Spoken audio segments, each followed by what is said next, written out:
ఓం వసుదేవసుతం దేవం కంసచాణూరమర్దనం దేవకీ పరమానందం కృష్ణం వందే జగద్గురుం. ఓం శ్రీ రాధాకృష్ణాభ్యాం నమ. కృష్ణం వందే జగద్గురుం, అర్జునం వందే జగదేకవీరం. ఇప్పుడు శని వక్రించినటువంటి సమయం జూలై నెల 26, 27వ తేదీల్లో 2026 సంవత్సరంలో శని మరి మీన రాశిలో మనకి వక్రించడం అనేటటువంటిది జరిగింది. ఇది ఎప్పటి వరకు ఉంటుంది ఈ శని వక్రించి అంటే మనకి డిసెంబర్ 10, 11, 2026 సంవత్సరం వరకు ఉంటుంది. మళ్ళీ శని సవ్య దిశలోకి డిసెంబర్ 10, 11వ తేదీల్లోకి వస్తాడు. రఫ్గా కనుక మనం చూసుకున్నట్లయితే 4.5 నెలల సమయం ఈ సైకిల్ అనేటటువంటిది కొనసాగుతూ ఉంటుంది.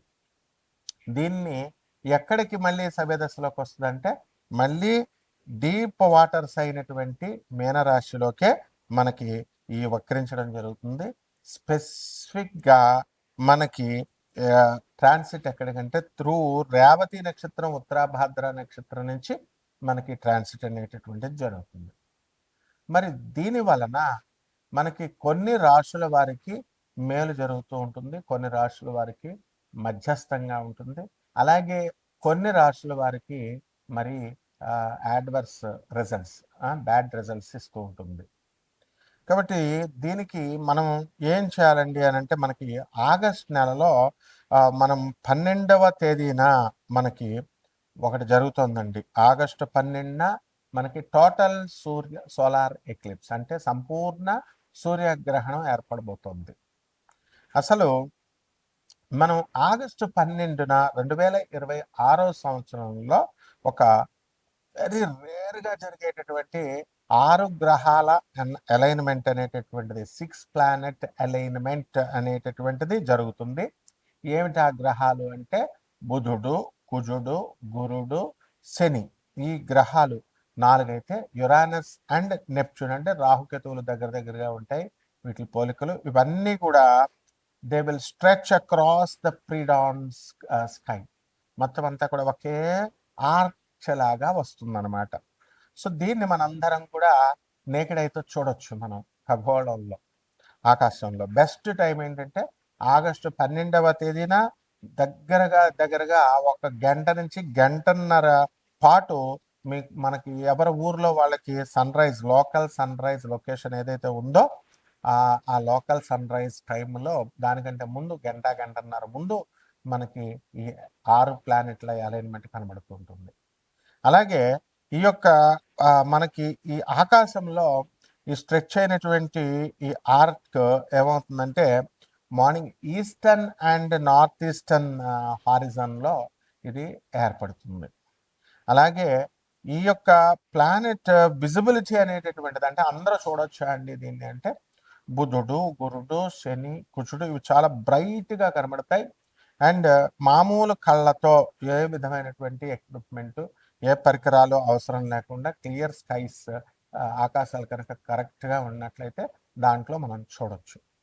అలాగే ఎయిడెడ్ ఐ ప్లానెట్స్ ఏదో ఒకటి మనం సహాయం తీసుకొని చూడాలి. యురానస్ని, నెప్ట్యూన్ని మనం ఏం చేస్తామంటే పెయింట్గా ఉంటాయి కొంచెం అవి, అందువలన బైనాకులర్స్ కానీ అంటే అంత కళావంతంగా ఉండవు అనమాట. బైనాకులర్స్ కానీ లేదా బ్యాక్యార్డ్ టెలిస్కోప్ని మనం పెట్టుకొని మనం వాటిని స్పాట్ చేయొచ్చు అనమాట. అయితే ఈ రకంగా ఉన్నటువంటి ఈ యొక్క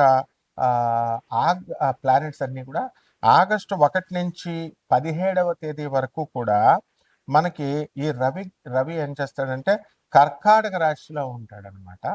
అలాగే ఆగస్టు 17 నుంచి సింహరాశిలోకి ఈ యొక్క రవి గ్రహం వెళ్ళడం అనేటటువంటిది, ట్రాన్సిట్ చేయడం అనేటటువంటిది జరుగుతుంది.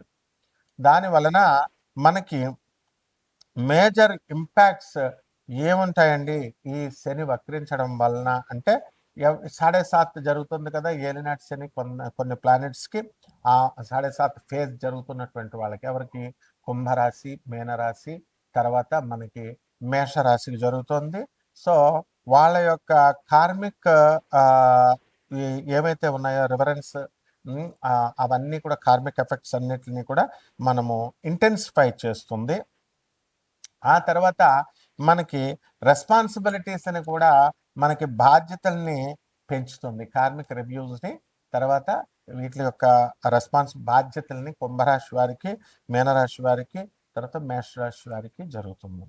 తర్వాత డయాఫేజ్ అనేటటువంటిది జరుగుతుంది.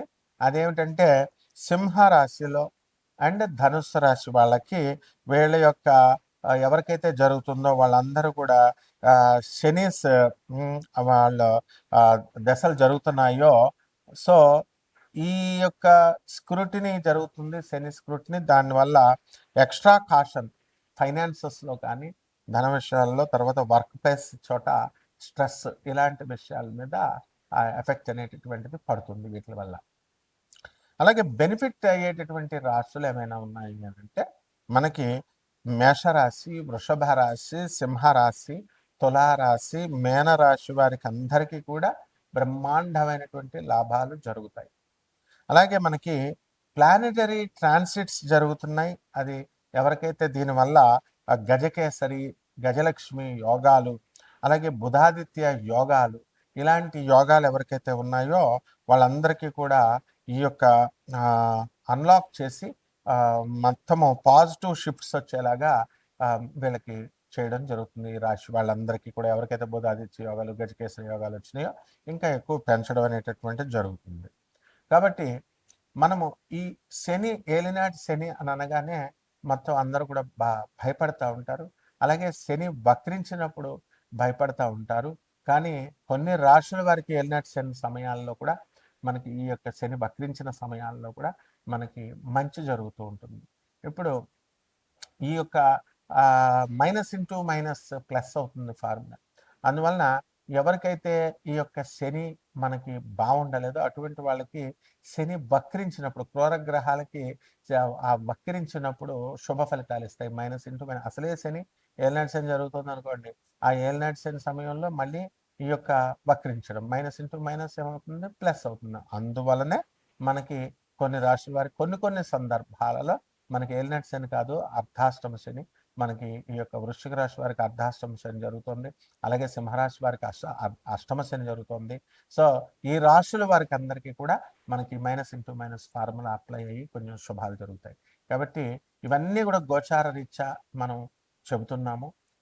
కోటాను కోట్ల మంది కామన్ ప్లాట్ఫారం మీద మీ వ్యక్తిగత జాతకాలలో మీకు ఎవరికైతే ఈ సాఫ్ట్వేర్ ఉద్యోగాలు చేస్తున్నటువంటి వాళ్ళకు ఉద్యోగాలు పోయినాయో లే ఆఫ్ల వల్ల, అటువంటి వాళ్ళకి అందరికీ మళ్ళీ ఉద్యోగాలు తిరిగి వస్తాయా రావా, వివాహాలు అవుతాయా అవ్వవా, చాలా సంవత్సరాల నుంచి ఫైనాన్సెస్ ఇన్వెస్ట్మెంట్స్ మనం పెట్టుబడి పెట్టి ఉంచాము, అప్పులు ఇచ్చున్నాము, ఆ అప్పులన్నీ కూడా వస్తాయా రావా, ఇవన్నీ కూడా వ్యక్తిగత జాతకాలను బట్టే చెప్పాలి. కాబట్టి ఇటువంటి వాళ్ళందరూ కూడా కావలసినటువంటి వాళ్ళు మరి అందరూ కూడా మనకి కాంటాక్ట్ చేయొచ్చు.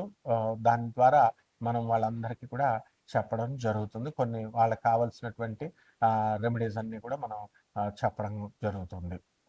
మిథున రాశి, ఈ మిథున రాశి వారికి శని వక్రించి మరి ఈ యొక్క ఫేజ్లో మిథున రాశి వారికి మీడియంగా ఉంటుందన్నమాట. అలాగే ఈ మిథున రాశి వారికి అందరికీ కూడా మనము ఆర్థికంగా గత నెల కంటే కూడా ఈ నెలలో కొంచెం తగ్గడానికి ఇన్కమ్స్ అనేటటువంటివి అవకాశాలు ఉన్నాయి. అలాగే మోకాళ్ళ నొప్పులు, తలనొప్పులు, మెడ నొప్పులు, ఇలాంటి ప్రాబ్లమ్స్ రావడానికి అవకాశాలు ఉన్నాయి. అలాగే అగ్రెసివ్గా మీరు బిహేవ్ చేయడము, దూకుడు స్వభావంతో కొంచెం వెళ్ళడము అనేటటువంటిది జరుగుతుంది. అలాగే కాలికేస్తే మెడకేసేటటువంటి మిథున రాశి వాళ్ళు దూకుడు స్వభావంతో వెళ్ళడం వల్ల వీళ్ళకి నిజంగా ప్రశంసలు, దండాలు పెట్టాలి మనం. ఎందుకంటే కొంచెం తేలుస్తారనమాట వర్క్ విషయాన్ని. అదేవిధంగా ఈ యొక్క ఎక్స్పోర్ట్స్, ఇంపోర్ట్స్ బిజినెస్లు అనేటటువంటివి బ్రహ్మాండంగా వీళ్ళు చేయడం అనేటటువంటివి జరుగుతాయి. విదేశాలకి వెళ్ళాలి అని అప్లికేషన్స్ పెట్టుకున్నటువంటి వాళ్ళు వీసాలు, పాస్పోర్ట్లు ఇవన్నీ కూడా సక్సెస్ అయ్యి వీళ్ళు కూడా విదేశాలలో వెళ్ళడం జరుగుతుంది.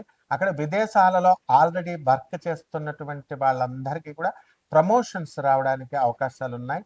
అదేవిధంగా ఎక్కడ అసలు ప్రమోషన్ సంగతి దేవుడు ఎరిగండి గురుగారు. ముందు ఉద్యోగాలు పోయినటువంటి వాళ్ళ పరిస్థితి ఏమిటి అనేటటువంటి వాళ్ళు ఉన్నారు లే ఆఫ్ల్లో. అటువంటి వాళ్ళకి ఉద్యోగాలు రావడం, పార్ట్ టైమ్ ఉద్యోగాలు రావడం ఇలాంటివి జరుగుతాయి. ఇక రైతుల విషయం దగ్గరికి వచ్చేసరికి మనకి రాహువు కుంభ రాశిలో ఉన్నాడు. అందువలన చక్కగా రైతులు బ్రహ్మాండమైనటువంటి సంపాదన సంపాదిస్తారు. కమర్షియల్ క్రాప్స్ అన్నీ కూడా వీళ్ళు తీసుకోవడము, బ్రహ్మాండంగా చేయడం అనేటటువంటిది జరుగుతుంది. అలాగే ఈ యొక్క శుక్రుడు మనకి కన్యా రాశిలో చక్కగా వచ్చాడు. అత్తగారులందరూ ఆడపడుచులతో సఖ్యత అనేటటువంటిది ఏర్పడుతుంది. స్త్రీలతో నుంచి సహకారం అనేటటువంటిది ఏర్పడుతుంది. అలాగే కట్నాల సమయంలో మీకు ఇస్తాననేటటువంటి కట్నాలు కానీ, అత్తగారులు మీకు పెడతాననేటటువంటి కానుకలు కానీ ఇవన్నీ రావడం జరుగుతాయి. ఇళ్ళును చాలా సంవత్సరాల నుంచి కట్టుకోవాలండి అని అనుకునేటటువంటి వాళ్ళందరూ కూడా మీరు కట్టుకోవడం అనేటటువంటిది జరుగుతుంది. కాబట్టి ఈ రాశి వారందరూ కూడా మనకు మెయిన్‌గా ఇతరులు కొంచెం ఈర్ష్య అనేటటువంటిది, అసూయ అనేటటువంటిది ఈ రాశి వారికి డెవలప్ అవ్వడానికి అవకాశం ఉంటుంది. ఏదో సరదాగా అంటారనమాట. అయితే నిజంగానే ఈర్ష్య ఉందేమో. మా మా ఆడపడుచు, మా మరదలు అమెరికా వెళ్ళిపోయింది. మా తమ్ముడితో మంచి అదృష్టం చేసుకుంది చక్కగా. అక్కడ ఎంజాయ్ చేస్తుంది లైఫ్‌లో. మేము ఇక్కడ ఎంత చేసినా మాకు మొగుళ్ళు మంచి మొగుళ్ళు దొరకలేదు. మమ్మల్ని అర్థం చేసుకునే మొగుళ్ళు దొరకలేదు. అక్కడ సిట్ అంటే సిట్టు, స్టాండ్ అంటే స్టాండ్ అని భర్త దొరికాడు మా తమ్ముడు అని ఈ టైపులో మన వాళ్ళంతా కూడా బాధపడతా ఉంటారు. అయితే వీళ్ళకి తెలుసుకోవాల్సింది ఏంటంటే వీళ్ళ భర్తలందరూ కూడా వీళ్ళకి గోల్డ్ నెక్లెస్‌లు, ఈ యొక్క డైమండ్ నెక్లెస్‌లు వీళ్ళకి ఈ యొక్క శని వక్రించినటువంటి ఫేజ్‌లో వీళ్ళకి కొనిపెట్టడం అనేటటువంటివి జరుగుతాయి. కాబట్టి పరిహారాల దగ్గరికి వచ్చేసరికి మనము ఈ యొక్క బుధ గ్రహానికి బుధ జపం చేసుకోవాలా, బుధ స్తోత్రాలు చదువుకోవాలా. బుధుడికి కిలోంపావు పెసల్ని ఆకుపచ్చ రంగు వస్త్రాలనిచ్చి పేద బ్రాహ్మణులకి బుధవారం నాడు ఉదయం కరెక్ట్‌గా తెల్లవారుజామున 5 గంటలకి దానం చేసుకోవాలా. అలాగే జమ్మి చెట్టుని ఇంట్లో పెంచుకుంటూ కుండీలో వేసుకుంటూ చక్కగా తులసి చెట్టుకు పూజ చేసినట్టుగా పూజ చేసుకోవాలా. బ్రహ్మాండంగా ఉంటుంది. శుభమస్తు.